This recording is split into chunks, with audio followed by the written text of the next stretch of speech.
요즘 이곳 날씨가 겨울의 한복판으로 한 중심으로 들어가고 있습니다. 그렇게 날씨가 비가 오고 또 바람이 불고 추위가 파고드는 그런 날씨면 생각나는 게 우리가 그 1, 2월에 아주 화창하고 또 뜨겁던 그 여름 날씨가 그리울 때가 있습니다. 우리 교우분들을 만나서 대화를 해도 대부분은 이곳의 여름 날씨를 다 좋아하시는 것 같아요. 그래서 그냥 쭉 이 여름 날씨였으면 얼마나 좋을까 하는 그런 생각도 듭니다. 그런데 조금 더 생각해 보면 이게 다 필요한 날씨입니다. 다 필요한 날씨. 우리 생각에는 바람이 불고 비가 오는 이런 날씨가 아무런 도움이 안 되는 것 같지만 아니요. 이런 기후가 있었기 때문에 이 땅이 이렇게 비옥하게 된 것입니다. 특히 요즘에 지난 몇 개월 동안 비가 오지 않아서 강이 바닥을 드러내고 식수가 없어서 고통당하는 한국을 생각하면 하루에도 몇 번이고 이 땅에는 하늘에서 이 비를 내려주시는 게 얼마나 귀하고 감사한지 모릅니다. 여러분 감사하시길 바랍니다. 그런데 이 계절이라고 하는 것이 우리의 신앙생활에도 계절이 있습니다. 이를테면 우리의 신앙생활에도 화창한 봄날, 아주 눈부신 여름날 같은 그런 때가 있습니다. 우리가 하나님을 믿을 때 마치 여러분 신혼부부가 알콩달콩 사는 것처럼 하나님과의 관계가 그렇게 달콤하고 좋은 때가 있어요. 그래서 하나님 기도하면 하나님이 내 옆에 와 계신 게 느껴지고 또 어딜 가든지 하나님이 나와 동행하심이 느껴지고 또 하나님께서 우리 가정을 사랑하시고 인도하시는 게 경험이 됩니다. 이 강단에서 들려지는 말씀이 하나님이 내게 직접 주시는 그런 말씀으로 다가오기도 합니다. 이것이 바로 우리 신앙의 봄과 여름날이에요.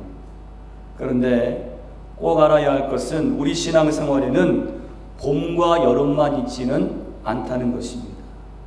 우리의 신앙에 가을과 겨울도 있습니다. 이를테면 하나님을 찾는데 전 같지 않아요. 하나님의 응답이 잘 느껴지지 않습니다. 하나님을 내가 믿기는 믿는데 나와 함께 하시는 게 잘 경험되지 않습니다. 신앙생활이 어느샌가 시들해지고 신앙의 회의감이 찾아오기도 합니다. 바로 이것이 우리 신앙생활의 가을과 겨울이에요. 이런 계절이 있습니다. 여러분 가을과 겨울이 어떤가요? 왠지 쓸쓸하고 또 고독하고 나아가서 춥고 견딜 수가 없습니다. 바로 우리 신앙의 계절에도 이런 계절이 있다는 것입니다.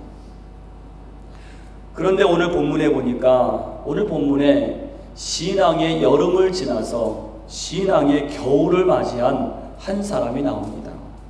그가 누굽니까? 여러분 잘 아시는 야곱이에요. 여러분 야곱 잘 아시지요? 잘 아시지요? 그는 아브라함의 손자요. 이삭의 아들인데 원래는 쌍둥이지요. 그 형이 에서인데 이 에서는요 인간적으로 보면 이 에서가 참 잘났습니다. 그는 아주 남자답고 또 호기롭고 또 호전적이고 사냥을 좋아합니다. 반면에 야곱은 반대죠. 가정적이고 또 남자로서는 조금 아니었어요.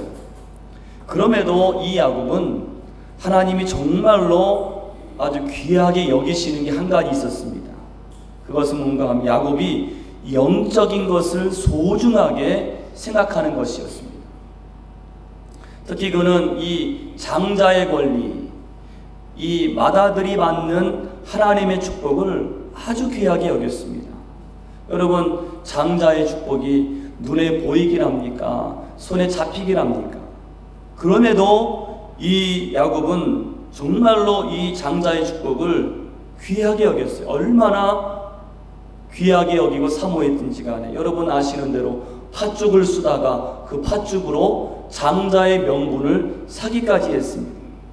그리고는 결국에 이 야곱이 장자의 축복을 받게 되죠. 아버지 이삭이 전심으로 이 아들 이 야곱을 축복하는 것입니다. 정성껏 축복합니다. 여러분 이때 야곱이 얼마나 기뻤을까요? 내가 그토록 원하던 그 장자의 축복을 내가 받았습니다. 마음이 날아갈 것 같습니다. 세상을 다 얻은 것 같은 기쁨입니다. 이것이 바로 야곱의 신앙의 여름날입니다. 아주 화창하고 찬란하고 행복한 시절이지요.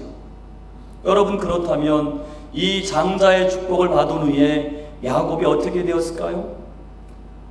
그가 축복을 받은 대로 그때로부터 축복의 삶 탄탄대로가 쫙 열렸을까요? 아니요. 축복의 삶은 고사하고 오늘 축복을 받은 이 야곱은 그 이후에 아주 고달프고 힘든 삶을 시작했습니다. 왜냐하면 축복을 빼앗긴 형 에서가 복수의 칼을 갈면서 이 야곱을 죽일 기회만 찾았습니다. 야곱은 한 집에서 언제 이 형의 칼에 죽임을 당할지 모릅니다. 그러니 견딜 수가 있나요? 너무 괴롭고 힘든 것입니다. 결국에는 이 야곱이 집을 나서서 저 하란 땅에 있는 외삼촌 라반의 집으로 도망을 가는 거예요. 오늘 본문이 그 내용입니다. 집을 나와서 도망가는 야곱이 가장 먼저 맞이한 게 무엇인지 아십니까? 바로 광야입니다. 광야. 여러분 광야에는 물도 없고 먹을 것도 없습니다. 낮에는 뜨겁고 밤에는 견딜 수 없이 추운 게 광야입니다. 야곱은 이 광야를 걷다가 피곤하고 지쳐서 오늘 쓰러져 잠이 들었습니다. 여러분 야곱의 삶을 보세요. 야곱의 삶에 화창한 봄날만 있었나요? 찬란한 여름날만 있었나요? 아니요. 야곱의 삶에도 아주 고독하게 혹독하게 추운 겨울날이 찾아왔다는 거예요. 바로 광야의 시간입니다. 오늘 저와 여러분도 마찬가지입니다. 여러분 하나님께서 우리에게 은혜와 감동과 기쁨의 시간을 주실 때가 있어요. 그런데 그런 시간만 주시는 게 아니라는 것입니다. 오늘 야곱에게 허락하신 것처럼 우리에게도 광야의 시간을 주실 때가 있어요. 여러분 기억하세요. 하나님께서는 그 사랑하시는 자녀에게 좋은 날만 주시지 않습니다. 때때로 그 사랑하시는 자녀를 인생의 광야에 홀로 있게 하십니다. 이런 때가 있습니다. 진짜 자녀입니다. 여러분 인생의 광야는 어떻습니까? 척박하고 건조합니다. 인생의 광야는 고독하고 두렵습니다. 인생의 광야는 피곤하고 나를 지치게 만드는 장소입니다. 믿는 자도 그런 때가 있어요. 여러분 그렇다면 왜 하나님께서는 우리에게 이 광야의 시간을 허락하실까요? 왜 이 광야에 우리로 하여금 홀로 있게 하실까요? 바로 하나님이 나를 만나시기 위해서입니다. 나를 만나시기 위해서예요. 오늘 야곱을 보세요. 야곱은 여러분 장자의 축복을 사모했고 하나님을 사모했고 장자의 축복을 받았지만 아직 하나님을 만난 적이 없습니다. 그런데 오늘 본문에 보니까 이 야곱이 하나님을 드디어 만났습니다. 어디서요? 바로 광야입니다. 고독하고 두렵고 지치고 피곤하여 쓰러진 그 광야에서 누구를 만났느냐? 바로 하나님을 만났어요. 오늘 우리도 마찬가지입니다. 하나님께서는 오늘 우리에게 미래의 놀라운 축복을 주시기를 원하세요. 오늘 말씀도 보니까 야곱에게 얼마나 놀라운 축복을 주시는지 모릅니다. 그런데 하나님께서는 우리에게 미래의 놀라운 복을 주시기 전에 더 먼저 원하시는 게 있습니다. 그게 무엇인가? 하나님을 만나는 거예요. 하나님은 나를 만나기를 원하세요. 하나님은 여러분을 만나기를 원하십니다. 그것도 개인적으로 말입니다. 그런데 우리 사람은요, 하나님을 믿을 때 자꾸 우리는요, 개념적으로만 믿으려고 해요. 하나님을 만나려고 하지 않는 게 우리 사람의 특징입니다. 그러면 언제 우리가 하나님을 찾게 되느냐? 언제 하나님을 만나게 되느냐? 인생의 광야를 만날 때, 인생의 광야에서 홀로 있게 될 때에 그때 하나님을 찾게 되는 것입니다. 그래서 하나님께서 우리에게 광야를 주시는 거예요. 여러분, 광야에서 야곱을 만나신 하나님께서 오늘 저와 여러분도 만나기를 원하시는 줄로 믿습니다. 오늘 여러분 인생의 광야에 서 있습니까? 고독하고 외롭습니까? 고통스럽고 괴롭습니까? 하나님을 만나세요. 하나님을 개인적으로 만나세요. 하나님을 이제는 누구의 하나님이 아니라, 내 어머님의 하나님이 아니라, 어느 권사님의 하나님이 아니라, 목사님의 하나님이야. 하나님을 나의 하나님으로. 하나님께서 야곱에게 나는 아브라함의 하나님, 또 이삭의 하나님이라 이렇게 말씀하시는 것은 이제는 야곱아 너의 하나님이 되기를 원하신다는 거예요. 하나님은 지금 여러분의 하나님이 되기를 원하시는 것입니다. 그것을 위해서 오늘 우리에게 광야를 허락하시고 광야에 홀로 있게 하시는 거예요. 그러므로 이 광야를 감사해야 합니다. 오늘 여러분 광야가 변하여 베델이 되는 놀라운 축복을 받으시기를 간절히 축원합니다. 오늘 세 가지로 함께 은혜를 나누겠습니다. 꼭 말씀을 기억하시기 바랍니다. 첫 번째는 광야를 피하지 말고 베델로 바꾸라는 거예요. 광야를 피하지 마시기 바랍니다. 오늘 야곱을 보세요. 여러분, 사실 이 광야에 들어간 야곱은 지금 인간적으로 딱 한 가지 마음이에요. 뭐냐면 빨리 이 광야를 벗어나자. 어떻게든 빨리 이 광야를 벗어나서 내가 지금 가고자 하는 외삼촌 라반의 집으로 가자. 빨리 이 광야를 벗어나자. 지금 야곱은 너무 지치고 피곤해서 그 광야에 쓰러져 잠을 자기는 하지만 여러분, 광야는요 결코 오래 머물 장소가 아니잖아요. 여러분, 광야에 무슨 선한 게 있겠습니까? 아무것도 기대할 게 없지요. 광야는 괴롭기만 합니다. 누가 이 광야에 오래 있고 싶습니까? 오래 있고 싶지 않아요. 빨리 떠나고 싶고 빨리 피하고 싶은 장소입니다. 그런데 오늘 본문을 보니까 하나님은요 그 광야에서 야곱이 이제껏 한 번도 경험하지 못한 은혜를 주시는 줄로 믿습니다. 무슨 은혜입니까? 야곱이 이 돌베개를 메고 자는데 놀라운 환상을 그 꿈 가운데 보게 됩니다. 바로 자기가 누워 자는 그 자리에 이 사닥다리가 세워집니다. 그리고 그 사닥다리가 하늘에까지 닿는 거예요. 그리고는 거기에 천사들이 오르락 내리락 하는 것을 보게 됩니다. 얼마나 놀랍습니까? 여러분이 한번 그 환상을 보았다고 생각해 보세요. 그게 끝이 아닙니다. 13절 이하를 보니까 하나님께서 야곱에게 서서 직접 말씀해 주시는 거예요. 하나님이 직접 말씀해 주세요. 야곱아, 나는 여호와니 너의 조부 아브라함의 하나님이요 이삭의 하나님이라. 야곱아, 나는 여호와 하나님이라. 하나님이 직접 말씀해 주시는 거예요. 여러분, 기가 막힌 일 아닙니까? 야곱은 이 광야를 그저 괴로운 땅, 죽음의 땅으로만 생각했을 것입니다. 그리고 이 광야에 자기 혼자, 나 혼자 고독하게 이 광야에 혼자 있는 줄로 알았어요. 그런데 세상에 그 광야에 하나님이 계신 거예요. 광야에 하나님이 계신 거예요. 그리고 그 광야에서 하나님이 나에게 말씀해 주시는 거예요.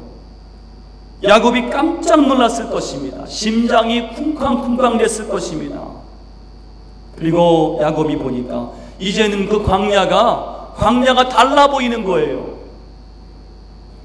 자기가 누웠던 그 광야에 대해서 오늘 야곱이 뭐라고 고백하는지 아십니까?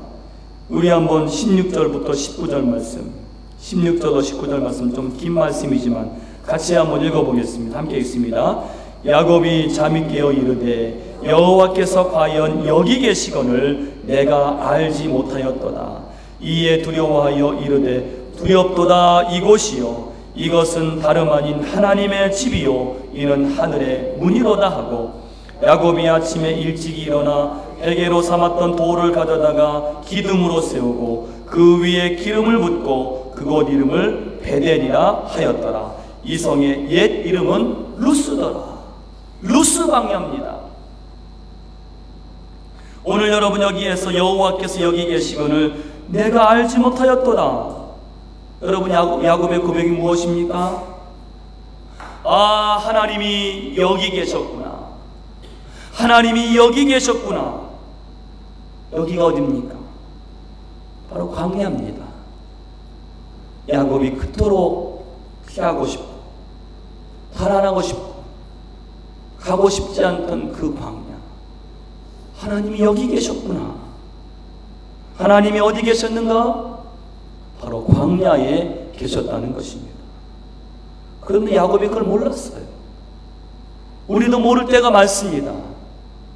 우리도 지금 내가 처한 이 광야에 하나님이 계신 것을 모를 때가 많습니다. 사랑하는 여러분, 지금 광야를 지나고 있습니까? 혹시 그 광야에 나만 홀로, 나 혼자 외롭게 있다고 생각하지는 않습니까? 또 이 광야를 어떻게든 벗어나려고만, 이 광야를 피하려고만 하지는 않습니까? 여러분, 하나님은 바로 여기에 계시는 줄로 믿습니다. 여기에 계세요. 내가 걸어가는 그 광야, 내가 홀로 눈물 짓는 그 광야에 하나님이 계신다는 거예요. 하나님이 여기 계셨구나. 하나님이 여기 계셨구나. 여러분, 이 인생에서, 이 인생 광야에서 하나님을 다 만나시기를 간절히 축원합니다. 그래서 여러분도 다 오늘 야곱처럼 고백할 수 있기를 바라요. 아, 여호와께서 여기 계셨구나. 내가 이걸 몰랐구나. 요컨대 오늘 하나님께서 야곱에게 주신 은혜는 무엇입니까? 한마디로 광야를 피하게 하지 않으시고 광야를 바꾸셔서 베델이 되게 하시는 은혜예요. 이 은혜를 경험해야 합니다. 광야는 피할 게 아니라 이 광야는 하나님의 은혜로 말미암아 베델이 될 수 있다는 거예요. 이런 은혜를 받은 대표적인 분이 우리 감리교를 처음 만든 존 웨슬리 목사님입니다. 여러분, 이 존 웨슬리 목사님은 어려서부터 아주 어머니로부터 아주 철저한 경건한 훈련을 받았어요. 또한 이 웨슬리 목사님은 영국의 옥스퍼드 대학을 다닐 때 이 홀리 클럽을 만들어서 이 학생들이 매일 성경을 연구하고 아침 저녁으로 기도하고 또 규칙적으로 매주마다 금식을 하고 또 가난하고 병들고 감옥에 있는 사람들을 찾아가고 선행을 하고 얼마나 애를 썼는지 모릅니다. 이 존 웨슬리는요, 평생토록 정말 경건에 힘쓴 그런 사람이었어요. 그런데 중요한 사실은 이상하게도 그 마음에 기쁨이 없었습니다. 그가 미국 선교를 하고 돌아올 때 돌아오는 배가 큰 폭풍우를 만났습니다. 그래서 이 폭풍우를 만날 때 목사인 웨슬리는 이 죽음에 대한 공포로 막 두려워 떨고 있는데 어디선가 찬송 소리가 들려오는 거예요. 가서 봤더니 거기에 모라비안 교도들이, 하나님을 믿는 사람들인데 이들은요, 그 폭풍우 속에서 배가 뒤집어질 것 같은 그 가운데서 함께 손을 잡고 찬양을 하고 있는 거예요. 하나님을 찬양하는 것입니다. 거기에서 이 웨슬리 목사님이 충격을 받았습니다. 그는 런던에 돌아와서 한동안 영적으로 광야를 헤맸습니다. 광야의 시간이었습니다. 누구보다 경건하게, 누구보다 의롭게 살려고 했지만은 그의 마음은 광야였습니다. 그런 그가 1738년 5월 24일에 런던에 이 올더스켓이라는 거리가 있는데 거기에 한 작은 집회소입니다. 작은 집회였습니다. 오늘 그때 이 웨슬리 일기를 보니까 어떻게 표현했는가 하면 내키지 않는 마음으로 그 집회에 참여했다. 내키지 않는 마음. 목사인데 이 집회가 내키지 않는 마음이에요. 얼마나 이 마음이 메마른 광야였습니까? 근데 여러분, 거기에서 하나님은 이 웨슬리 목사님에게 은혜를 주신 거예요. 그 광야가 변하여 그 자리가 이 웨슬리 목사님에게 너 나아가서 감리교 역사상 세계 역사의 중요한 날이 되었습니다. 한 평신도가 로마서 이 주석 서문을, 아주 어려운 서문인데 그걸 읽는데 웨슬리 마음속에 알 수 없는 이상하게 마음이 뜨거워짐을 느낀 것입니다.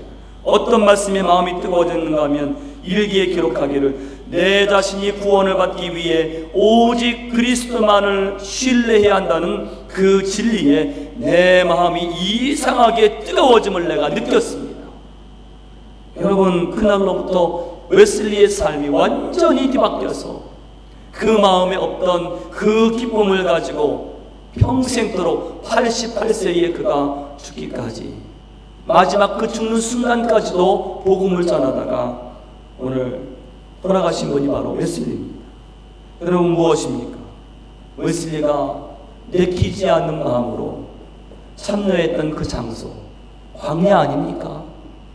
그런데 하나님은 그 광야를 바꾸셔서, 광야를 피하지 않고 그 광야에 있을 때 하나님께서는 그 광야를 바꾸셔서 하나님의 놀라운 역사의 베델의 장소가 되게 하신 줄로 믿습니다. 오늘 저와 여러분에게도 이와 같은 은혜가 있으시기를 축원합니다. 오늘 여러분의 서 있는 그 광야가 베델이 됩니다. 두 번째로, 지금 여기에서 하나님이 주시는 비전을 채우라는 거예요. 지금 여기에서, 이 광야에서 여러분, 광야의 비전이 채워져야 됩니다. 인디안족의 한 부족인 아파치족의 아주 연로한 추장이 이제는 나이가 많아서 추장직을 더 이상 할 수가 없어서 그 후계자를 뽑게 되었습니다. 이 추장은 이 아파치족의 미래를 생각해서 이 다음 추장은 체력이라든지 지력이라든지 리더십이라든지 이런 모든 면에 뛰어난 그런 젊은 추장을 뽑기를 원했습니다. 마침내 어려운 관문을 거쳐서 3명이 마지막 남게 되었습니다. 최종 심사로 이 추장이 그들에게 다음과 같이 말했습니다. 아파치의 용사들이여, 저기 눈 덮인 로키 산맥 최고봉이 보이는가? 저 최고봉 로키 산맥의 꼭대기까지 올라갔다가 그 증표를 가지고 온 후에 내가 추장직을 줄 사람을 택하겠노라 그랬습니다. 세 젊은이가 고생 끝에 그 로키 산맥 최고봉에 올라가서 증표들을 가지고 왔어요. 다 다른 증표를 가지고 왔습니다. 첫 번째 젊은이는 산 꼭대기에 올라가서, 맨 꼭대기에 올라가서 산 꼭대기에서만 피는 꽃 한 송이를, 너무나 아름다운 꽃을 갖고 왔습니다. 두 번째 젊은이는 맨 산 꼭대기에 있는 아주 붉은 빛의 아주 희한한 이 돌 조각을 가지고 왔습니다. 마지막 젊은이는 빈손이었습니다. 아무것도 가지고 오지 않았어요. 추장이 노여운 얼굴로 왜 빈손으로 왔느냐고 물었습니다. 그때 이 세 번째 젊은이가 저도 산 꼭대기에 올라갔습니다. 저는 거기서 저 산 너머에 있는 한 번도 보지 못한, 저 산 너머에 우리 부족이 한 번도 가보지 못한 비옥한 땅과 넓은 강물과 수많은 버팔로 떼를 보았습니다. 저는 거기서 우리 부족의 미래를 보았습니다. 우리 부족이 저 산 너머로 가서 살게 될 때에 우리 부족의 미래가 얼마나 커지게 될지 그 미래를 보았습니다. 저는 누가 우리 부족의 주장이 되든지 상관이 없습니다. 하지만 우리 부족은 저 산을 넘어가야 합니다. 마지막 세 번째 젊은이가 추장이 되었습니다. 여러분, 이 이야기는 우리 신앙인들에게 우리 신앙의 사람이 어떤 사람이 되어야 하는가를 우리에게 말해줍니다. 여러분, 믿음의 사람은 이 세상의 화려함에 빠지는 사람이 아닙니다. 신앙의 사람은 마치 그 돌조각을 땅을 보면서 돌조각을 주운 것처럼 이 땅의 것을 바라보고 사는 사람이 아닙니다. 신앙의 사람은요, 이 광야를 보는 사람이 아닙니다. 신앙의 사람은 저 멀리 비전을 가진 사람들입니다. 저는 우리 교회에 여러분, 이 비전으로 가득 찬 사람들이 우리 교회에 가득하기를 간절히 축원합니다. 비전의 사람들이 있어야 돼요. 오늘 여러분, 하나님께서 광야에서 야곱에게 가장 먼저 주신 게 뭡니까? 보세요. 사닥다리의 환상이잖아요. 비전이잖아요. 하나님이 가장 먼저 주신 것입니다. 하나님이 여러분이 광야를 지나갈 때 가장 먼저 주기를 원하시는 게 뭔지 아십니까? 비전입니다. 환상입니다. 하나님께서 야곱에게 놀라운 비전을 주시잖아요. 내가 너 누운 땅을 너와 내 자손에게 주리라. 이 땅을 다 준대요. 내 자손이 동서남북으로 퍼져가리라. 광야에 누워있는 야곱에게 하나님께서 그 마음에 비전을 주시고 또 비전을 주시고, 이렇게 되리라, 내 자손이 이렇게 되리라, 비전을 주시는 거예요. 그 비전을 주셨을 때 광야가 베델로 변화된 거예요. 그냥 베델로 변화가 된 것이 아닙니다.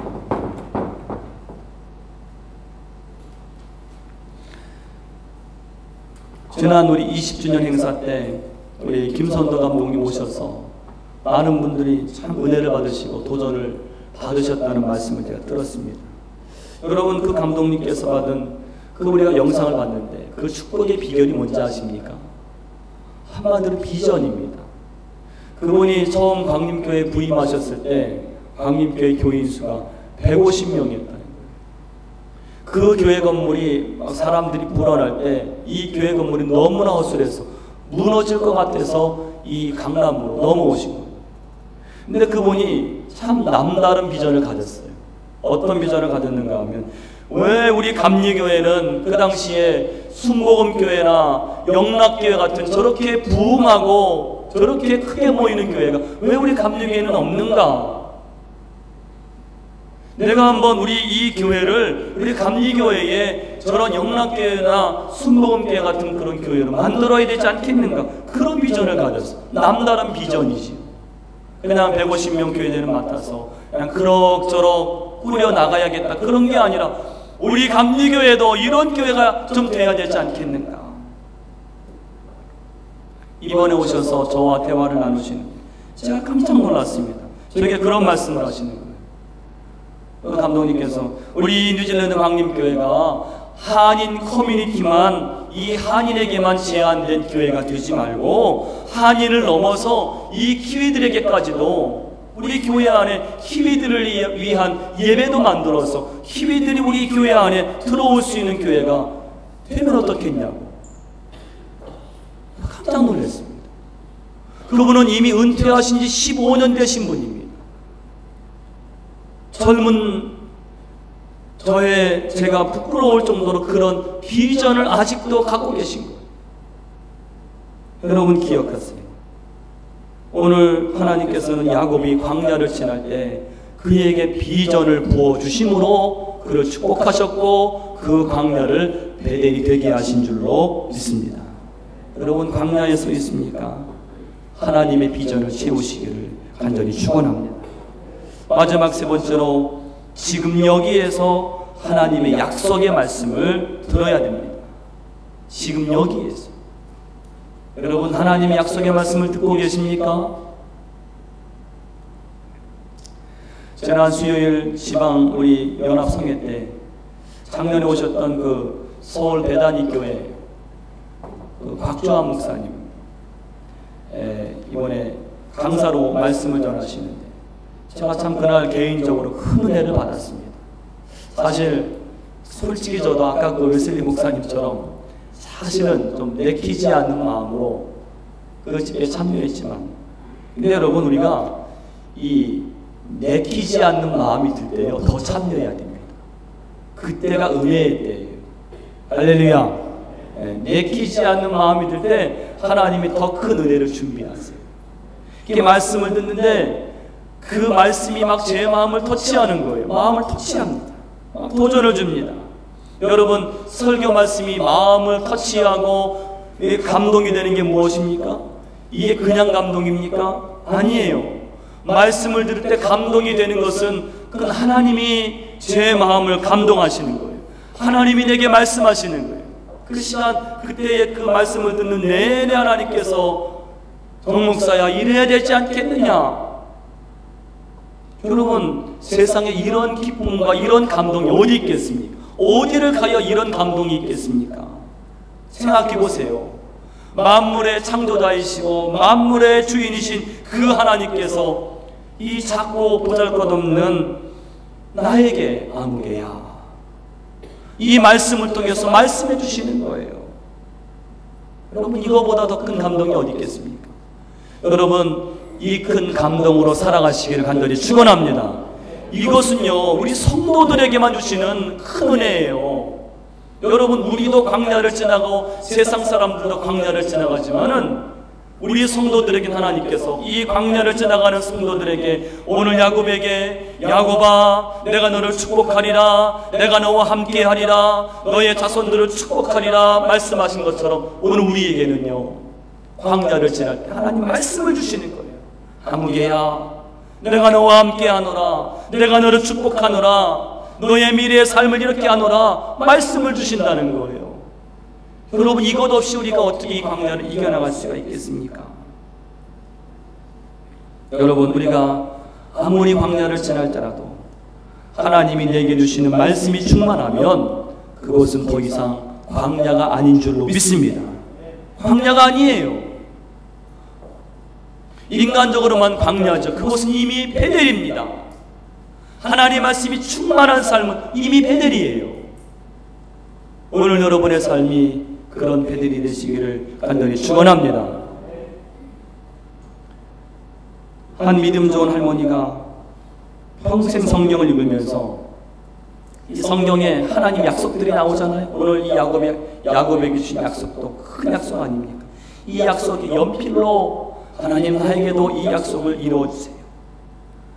그 성경을 읽으면서 표시를 했습니다. 놀라운 것은 이 성경의 표시가 많아질수록 뭐예요? 이 할머니 마음속에 하나님 이 약속을 나에게 주세요. 이 약속을 나에게 주세요. 약속의 말씀들로 마음이 가득 찰 때 이 할머님이 그 믿음이 뜨거워지고 그 축복이 그 가정이 이루어지는 거예요. 이거를 본 이 딸이 그걸 배웠어요. 딸이. 그래서는 이 딸은 한 걸음 더 나가서 약속의 상자라는 걸 만들어 가지고 성경을 읽다가 하나님 말씀 가운데 약속하신 것이 있으면 그거를 아주 빳빳하고 깨끗한 그 종이에다가 거기다 이 말씀을 적어서 그걸 말아가지고 그 약속의 상자 안에 넣어놨습니다. 근데 나중에 그 딸의 아들이 나중에 장성을 해서 저 미국에서 외국을 떠나들면서 사업을 하는, 사업이 너무 힘든 거예요. 광야 같은 거예요. 너무 힘들고 어려운 일을 당할 때 어머니를 찾아왔어요. 무엇 하는가 하면 어머니가 그 약속의 상자에서 그 말씀을, 그 믿음을 가지고 기도하며 적어서 넣어 두었던 그 말씀, 그 돌돌 마른 그 종이를 꺼내서 아들에게 주니까요. 그 아들이 광야 같은 시간을 지날 때 그때에 가장 적절하고 가장 위로가 되는 그 말씀들이 거기에 적혀 있더라는 거예요. 여러분, 하나님 우리에게 이 광야를 지날 때 그냥 광야만을 지나게 하시는 것이 아니라 오늘 말씀처럼 우리에게 미래의 놀라운 비전을 부어주시고 약속의 말씀들을 주시는 줄로 믿습니다. 이것을 여러분 가지세요. 이것이 있어야 이 광야를 승리합니다. 오늘 여러분, 내가 있는 이 자리가 광야인데 여기가 베델이 되는 줄로 믿습니다. 광야를 바꾸어서 베델이 되는 놀라운 축복을 다 받으시는 여러분 되시기를 간절히 축원합니다. 기도하겠습니다. 하나님, 그런 야곱이 하나님의 큰 축복을 받았지만 그가 가장 먼저 맞이한 것은 지치고 피곤하고 고독하고 두려운 광야입니다. 하나님, 오늘 우리도 광야에 처할 때가 있습니다. 그러나 오늘 하나님께서 우리에게 이 광야를 바꾸셔서 베델이 되게 하실 줄로 믿습니다. 하나님, 우리에게도 놀라운 비전을 부어주시고 약속의 말씀을 주실 줄로 믿습니다. 축복하여 주시옵소서. 예수님의 이름으로 기도하옵나이다. 아멘.